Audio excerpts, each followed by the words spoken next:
नमस्कार, शाम के 7 बजने को है। शंखनाद में आप सभी का स्वागत है। मैं हूं आपके साथ चित्रा त्रिपाठी। आज शंखनाद है उस सियासत के खिलाफ जो किसान आंदोलन को लेकर इस देश में मची हुई है। किसान आंदोलन को लेकर निकला सियासी हम दो हमारे दो का नारा दो हाथ पर पहुंच गया है, जिसमें अब दामाद की भी एंट्री हो चुकी है। आज किसान आंदोलन पर निर्मला सीतारमण ने कांग्रेस से 10 सवाल किए हैं, जिनका जवाब कांग्रेस नेता सचिन पायलट से हम लेंगे लाइव, जो हमारे साथ इस शो में जुड़ेंगे। लेकिन शो की शुरुआत आज किसान आंदोलन में मोदी सरकार और कांग्रेस के बीच मचे आर पार के साथ करेंगे, जिसकी गूंज संसद से लेकर सड़क तक सुनाई दी। ये रिपोर्ट देखिए।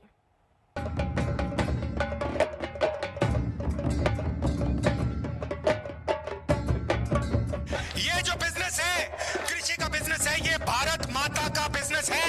दूसरे मैन जो रिपीटेडली अब्यूज करता है, ऑपोजिशन आज तुमसे मैन के नेतृत्व में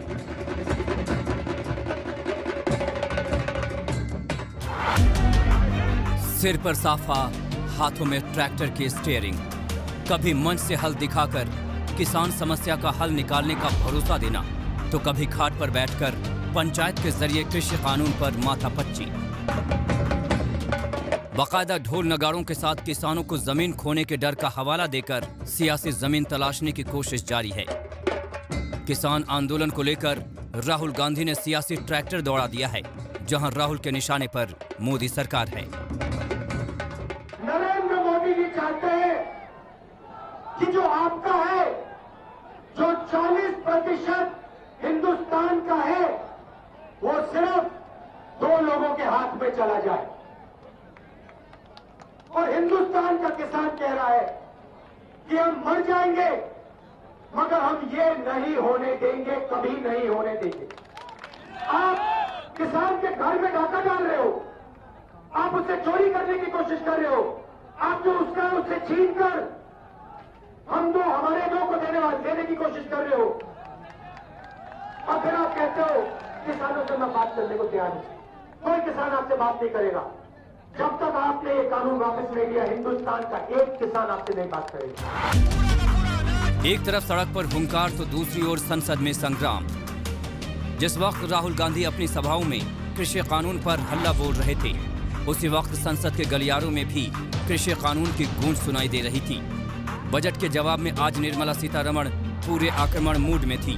मुद्दा किसानों का था और टारगेट राहुल गांधी।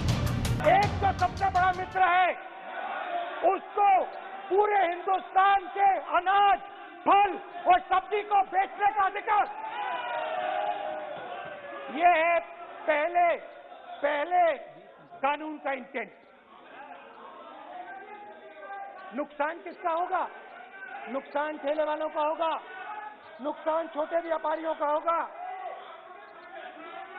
नुकसान जो लोग मंडी में काम करते हैं, लाखों लोग, उनका होगा। इससे पहले डॉक्टर मनमोहन सिंह का इंसल्ट वो कानून के ऊपर, उससे पहले डॉक्टर मनमोहन सिंह विदेश में जब प्रधानमंत्री के नाते गए थे, उस समय उनके द्वारा पास किया गया ऑर्डिनेंस को फाड़ करके फेंका कूड़े में। Why does he choose to insult continuously insulting constitutionally elected authorities? राष्ट्रपति हो, प्रधानमंत्री हो, सबके प्रधानमंत्री हो, आपके प्रधानमंत्री हो, कंटिन्यूअसली इंसल्टिंग। एक ओर सड़कों पर किसान डटे हैं, तो दूसरी ओर कृषि आंदोलन पर सियासत चरम पर है। किसानों को लेकर अब मोदी सरकार और कांग्रेस में आर पार की जंग शुरू हो गई है। हिमांशु मिश्रा के साथ शरद कुमार, आज तक। तो किसानों के मुद्दे पर सियासत लगातार जारी है, लेकिन किसान आंदोलन पर राहुल के हम दो हमारे दो वाले वार पर सियासत तेज हो गई है। ये लड़ाई अब किसान से बढ़कर दामाद पर आ गई है। 4 लोग चलाते हैं, हम दो और हमारे दो। जैसे उस टाइम नाम सब जानते हैं, नाम सब जानते हैं। नो आप बोलो, आप डिस्टर्बेंस मत। हम दो हमारे दो, ये किसकी सरकार है? हम दो हमारे दो की। मैंने सोचा वो खड़े होकर के ये बात बोलेंगे, प्रधानमंत्री जी आपने तो स्मॉल फार्मर्स के ऊपर इतना अच्छा बोल दिया, मैंने मेरे अपना दो से बोल दिया प्लीज जमीन वापस कर दो फार्मर्स को, क्योंकि हम तो सस्ते में उनसे ले लिया, मगर ये किसान का जमीन है, हम खड़े होना है, राजनीति में है, इसीलिए राजनीति के हमारे परिवार हम और मैं खड़े होना है, आप जमीन वापस कर दो जी। और इधर हाथ करके बोल सकते थे हम दो हमारे दो में दामाद को मैंने आदेश करके आई हूं कि जमीन वापस करो, नहीं किया। राष्ट्रपति भाषण के समय माननीय प्रधानमंत्री जी का जवाब था, उसमें उन्होंने बहुत सारे छोटा किसान के ऊपर बात बोली। मैंने सोचा उन विषयों में, क्योंकि छोटा किसान से हम दो हमारे दो के लिए किसान से जमीन हड़पती गए, मैंने सोचा वो खड़े होकर के ये बात बोलेंगे, प्रधानमंत्री जी आपने तो स्मॉल फार्मर्स के ऊपर इतना अच्छा बोल दिया, मैंने मेरे अपना दो से बोल दिया प्लीज जमीन वापस कर दो फार्मर्स को, क्योंकि हम तो सस्ते में उनसे ले लिया, मगर ये किसान का जमीन है, हम खड़े होना है, राजनीति में है, इसीलिए राजनीति के हमारे परिवार हम और मैं खड़े होना है, आप जमीन वापस कर दो जी। और इधर हाथ करके बोल सकते थे हम दो हमारे दो में दामाद को मैंने आदेश करके आई हूं कि जमीन वापस करो, नहीं किया, वो भी नहीं हुआ। मेरा एक्सपेक्टेशन वो 6 था सर, नहीं हुआ। आरोप प्रत्यारोप का दौर इस पूरे मामले में लगातार जारी है। एक तरफ राहुल गांधी को आपने सुना और जवाब में निर्मला सीतारमण वित्त मंत्री ने खुद मोर्चा संभाला और हम दो हमारे दो में दामाद का भी जिक्र करते हुए वो नजर आई। लेकिन कांग्रेस पार्टी किसान आंदोलन पर जिस तरह से आगे बढ़ी है, उसी पर चर्चा करने के लिए इस वक्त हमारे साथ खुद राजस्थान के पूर्व deputy chief minister Sachin Pilot ji live जुड़ चुके हैं। सचिन जी बहुत स्वागत है आज तक पर आपका। और मेरा पहला सवाल यही है, चाहे प्रधानमंत्री घंटों तक समझाएं या खुद वित्त मंत्री सामने आकर बताएं कि कृषि कानून किसानों के हित में है, लेकिन क्या कांग्रेस पार्टी को इस कृषि कानून और किसानों के जरिए अपनी उड़ान नजर आ रही है? इस वजह से इतना अग्रेसिव अप्रोच है कांग्रेस पार्टी का? देखिए, अगर किसान सारे खुश होते इस कानून से तो लाखों की तादाद में दिल्ली की सरहद पर पिछले 2.5 महीने से इस ठंड में लोग क्यों बैठे हैं? अगर इस कृषि कानून से सब लोग संतुष्ट होते संसद के अंदर तो उनके खुद के सहयोगी दल एनडीए के छोड़ के क्यों जाते? 200 लोगों की शहादत हो गई है, पूरा देश में आज आक्रोश है और बात कांग्रेस बीजेपी की नहीं है, ये अन्नदाताओं की बात है। और मुझे समझ में नहीं आता कि सरकार को जिद क्या है। जिन किसानों की भलाई की बात आप कर रहे हैं, अगर वो मुखर होकर कह रहे हैं कि हमको ये कानून पसंद नहीं है, हम इनका विड्रॉल चाहते हैं, तो ये व्यक्तिगत आरोप लगाने के बजाय केंद्र की सरकार को चाहिए कि इन अन्नदाताओं पर सहानुभूतिपूर्वक कार्रवाई करें। उनका आपने बिजली पानी बंद कर दिया, उनके शौचालय हटा लिए, कीलें गाड़ दी सड़कों के अंदर, उन पे केस कर रहे हो, दमन कर रहे हो। इस प्रकार से राजनीति होती नहीं है। और कांग्रेस पार्टी ने शुरुआत नहीं करी, ये सरकार ने जबरदस्ती कानून बनाए हैं। कानून को विड्रॉ करने के लिए किसानों की मांग के साथ कांग्रेस पार्टी खड़ी है। कांग्रेस ने कहा कि हम उनका समर्थन करते हैं। आप उनसे बात कर रहे हैं 11-12 बार और वो बातें निर्णायक नहीं हो पाई क्योंकि आपने सिर्फ उनको थकाने का काम किया। और आज संसद में जो वित्त मंत्री महोदय ने बातें बोली हैं, उन्होंने इतना समझा नहीं पाई देश को कि इन कानूनों से किसानों का फायदा कैसे होगा। एमएसपी आप गारंटी नहीं कर रहे हो, आप स्टॉक सीमा को खत्म कर रहे हो, छोटा किसान बिल्कुल आपात स्थिति में आ जाएगा। तो किसानों का भला अगर नहीं कर पा रहे हो, कम से कम हानि तो ना करो। और हमारी पार्टी, हमारे नेता शुरू से इस बात पे कह रहे हैं, संसद के अंदर संसद के बाहर, कि बहुत हो चुका। इतना किसान दुनिया में लोग कह रहे हैं, देश भर का किसान आक्रोशित है, ये गलत है। और अंत में कहना चाहता हूँ, ये कृषि बिल जो है, ये किसी ने सरकार पे दबाव डाला है, क्या व्यवस्थाएं आपकी हैं कि आप वापस नहीं ले पा रहे हैं।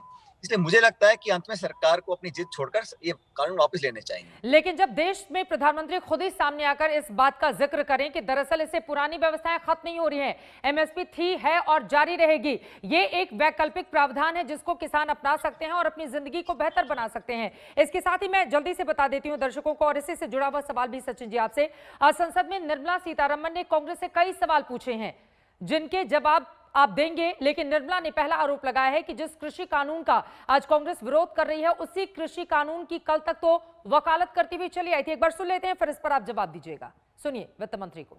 सर, खड़े होकर के जब फाउंडेशन ले कर रहे थे बजट स्पीच का, जो बजट स्पीच नहीं हुआ उसका फाउंडेशन ले करते हुए फर्स्ट इशू मेरा एक्सपेक्टेशन था, हाँ बजट में चर्चा करने से पहले फार्म लॉस के ऊपर ये बात बोलेंगे, ये स्पष्टीकरण देंगे कि क्यों कांग्रेस पार्टी की पोजीशन यू टर्न लिया।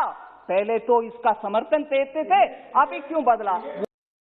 पहले समर्थन लेते थे, अब बदल गए हैं, मतलब इसमें राजनीति दिखाई दे रही है कांग्रेस पार्टी को अपनी। सचिन जी, कितना सरासर झूठ बोला जा रहा है। हम लोगों ने कहा था कि हम कृषि में निवेश चाहते हैं, हम कृषि में इन्वेस्टमेंट चाहते हैं, लोगों की भलाई चाहते हैं। ये 3 कानून का निर्माण तो सरकार ने अपने आप किया है। किस किसान से बात करी है? और कांग्रेस ने कभी नहीं कहा कि इस प्रकार के कानून हम लोग बनाएंगे। हमने कहा इसमें साइंटिफिक इनपुट्स आए, इन्वेस्टमेंट्स हो, टेक्निकल सप्लीमेंट्स हो, लोगों को क्रेडिट मिले और मंडियां खुले।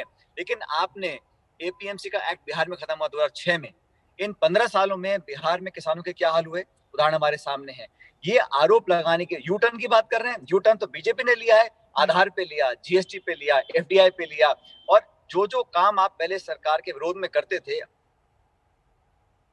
आज सरकार में आने के बाद अपना रहे हैं उसको। आपने विरोध नहीं किया नरेगा का, आज नरेगा की प्रशंसा कर रहे हैं। कांग्रेस पार्टी ने कभी नहीं कहा कि इस प्रकार के कानून हम लोग बनाएंगे। ये कानून गलत बने हैं और मैं पुनः कहना चाहता हूं कि ये अपनी जिद छोड़ दें और कांग्रेस एक और आरोप बजाय अपने गिरबान में झांके। आप लोगों के ऊपर लगाए गए हैं। निर्मला सीतारमण ने कांग्रेस पर मध्य प्रदेश और राजस्थान में कांग्रेस पर किसानों को धोखा देने का आरोप लगाया है। उनका यह कहना है कि चुनाव से पहले किसानों का कर्जा माफ करने के नाम पर कांग्रेस ने वोट मांगे थे, लेकिन अब तक कर्जा माफ नहीं किया गया। हालांकि बाद में मध्य प्रदेश में सत्ता का परिवर्तन हो गया। एक बार सुन लेते हैं वित्त मंत्री को, इस पर आप जवाब दीजिएगा। सुनिए निर्मला सीतारमण को।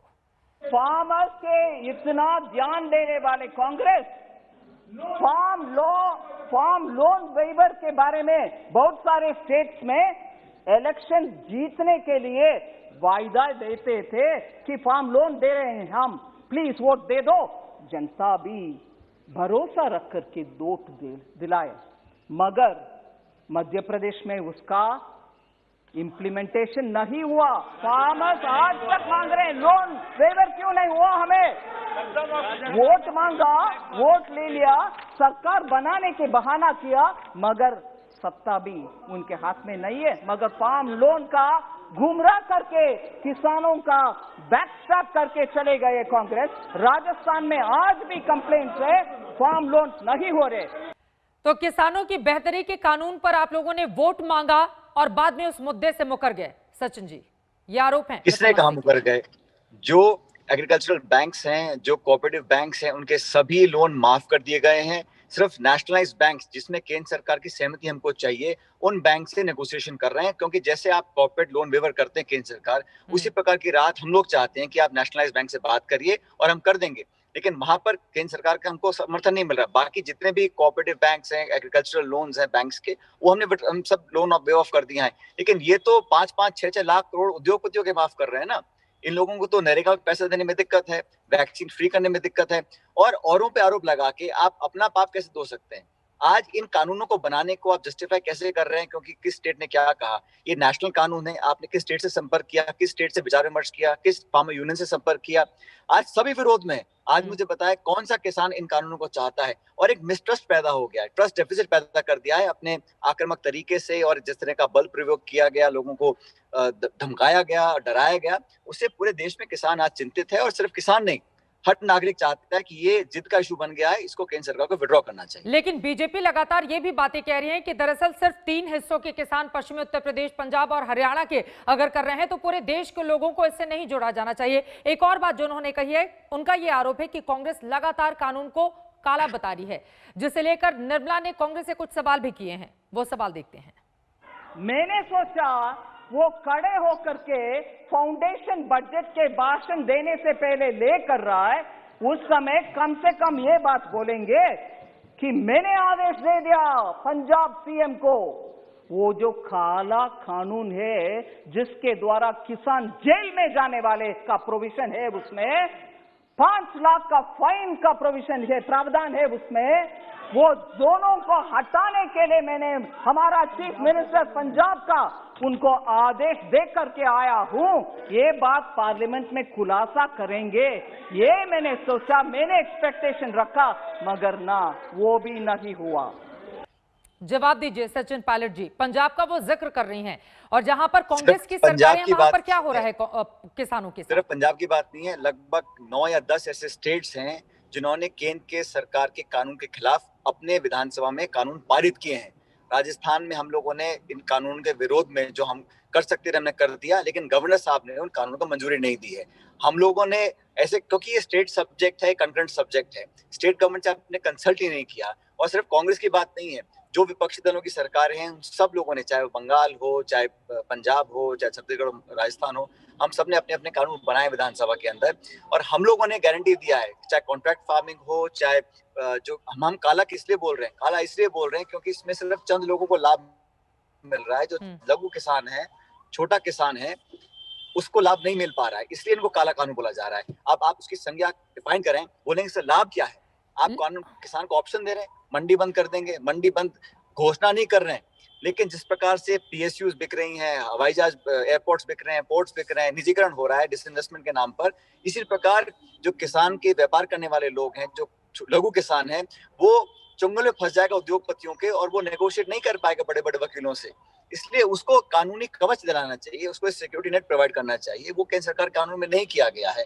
इसलिए ये हर तरह से किसान के लाभ में है नहीं, ये आम जनता मानती है, लेकिन सरकार ने मन बना लिया है और वापस लेने को तैयार नहीं है। इसका जवाब तो फिर हम कैसे दे सकते हैं? अंत में हम लोग लेकिन जो बातें आप कह रहे हैं कि ऐसा होगा तो ये हो जाएगा, सरकार कह रही है कि मंडियां खत्म नहीं होंगी, लेकिन कांग्रेस पार्टी डर दिखा रही है किसानों को, और यकीनन कुछ किसानों की ओर से भी इस तरह की आवाजें बुलंद की जा रही हैं, लेकिन बार बार ये कहना है कि मंडियां खत्म नहीं होंगी, हम तो वैकल्पिक व्यवस्था दे रहे हैं किसानों को। तो बीजेपी ने तो वादा किया था कि किसान की आमदनी दुगनी होगी, वो तो आज तक हुआ नहीं है। उन्होंने बहुत सारे वादे, कहना क्या है, करना क्या है। आज देखिए ना, आप देश के अंदर, आप अगर देश में बीएसएनएल भी है, एमटीएनएल भी है, लेकिन वो लगभग खत्म हो चुके हैं। इसी प्रकार अगर मंडी समाप्त हो जाएगी और बेहतर विकल्प नहीं होगा तो कुछ वर्ष के बाद एक मोनोपोली बन जाएगी, 2, 5, 6 लोग कंट्रोल करेंगे मार्केट को, और रेगुलेटर नहीं है। आप समझिए, सीमेंट में रेगुलेटर है, एविएशन में रेगुलेटर है, टेलीकॉम में रेगुलेटर है, लेकिन कृषि के अंदर अगर 2, 5, 6 लोग मोनोपोली करेंगे, उसको रेगुलेट करने की कोई प्रावधान नहीं है। उस पर निगरानी कौन रखेगा? सरकार जो फूड सिक्योरिटी एक्ट है, उसमें जो पीडीएस में अनाज आता है, क्योंकि सरकार प्रोक्योर करती है, अगर सारा अनाज प्राइवेट लोग प्रोक्योर कर लेंगे तो सरकार कहां से पीडीएस में लोगों को 2 रुपए किलो गेहूं दिया करेगी?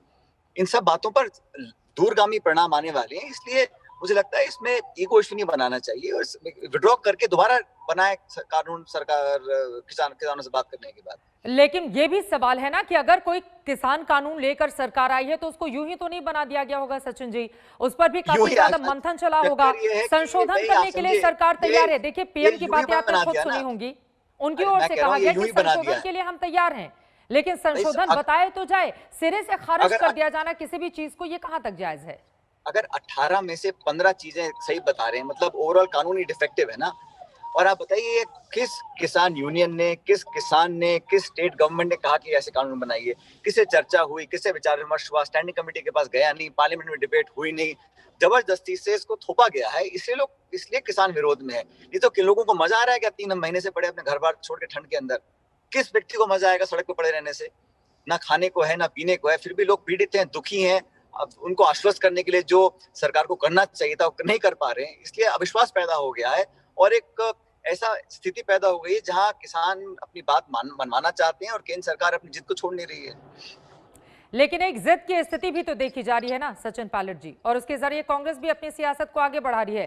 कहा जा रहा है कि जाट वोट बैंक पर आप लोगों ने अपनी नजर गड़ा के रखी हुई है, चाहे राजस्थान हो या उत्तर प्रदेश हो। आप क्यों बांटें किसानों को जाति में? किसान की कोई जाति होती है क्या? जो अनाज पैदा करता है, धरती का सीना फाड़ के अनाज निकाल रहा है धरती में से, हमारा पेट पालता है, उसकी जाति होती है कोई? सैनिकों की, किसानों की कोई जाति नहीं है। और बात कांग्रेस की नहीं है। कौन से चुनाव आ रहे हैं? चुनाव आए चले जाएंगे, लेकिन कानून अगर बन गए गलत तो उसका कौन खामियाजा भुगतेगा? और इस देश में जो किसान बोल नहीं पाता, जो बहुत सीमांत किसान है, उसकी मदद करने के लिए हम सामने नहीं आएंगे तो हम किस प्रकार की राजनीति कर रहे हैं? और हम नहीं कह रहे हैं कि आप मत बनाओ, इनको विड्रॉ कर लो, और फिर जो किसान चाहते हैं उनसे बैठ के बात करो। अगर मैं कहूँ मुझे आपके लिए क्या भला है, मैं जानता हूँ, वो गलत होगा। मैं आपसे पूछना चाहिए कि आपके भले के लिए हम क्या कर सकते हैं, उसके आधार पे कानून बनाने चाहिए। ये तो जिद में आपने बना दिया, बना के आप विड्रॉ नहीं कर रहे हैं, पूरे देश में हाहाकार मच रहा है, इसको आप कह रहे हैं ये फला वर्ग की है, फला स्टेट की है। ऐसा नहीं है, किसान पूरे देश में है, और जिन जिन लोगों को मालूम पड़ रहा है कि इस प्रकार से हमारे लिए विश्वास हमारा टूट सकता है, वो लोग आ रहे हैं। लेकिन अच्छी बात यह है कि किसी भी किसान ने कहीं पर कोई कानून नहीं तोड़ा, गांधीवादी तरीके से बहुत शांति से 3 महीने से लोग बैठे हुए हैं। ये छोटी बात नहीं है, कोई अहिंसा की कहीं वारदात नहीं हुई। और रिपब्लिक डे पे जो हुआ गणतंत्र दिवस पर, उसमें सख्त शब्दों में निंदा करता हूं, और जो पकड़े गए हैं उन पर कार्रवाई होनी चाहिए। पता करो कि किसान है कि नहीं है। किसान आंदोलन की आड़ में उपद्रवियों को मौका नहीं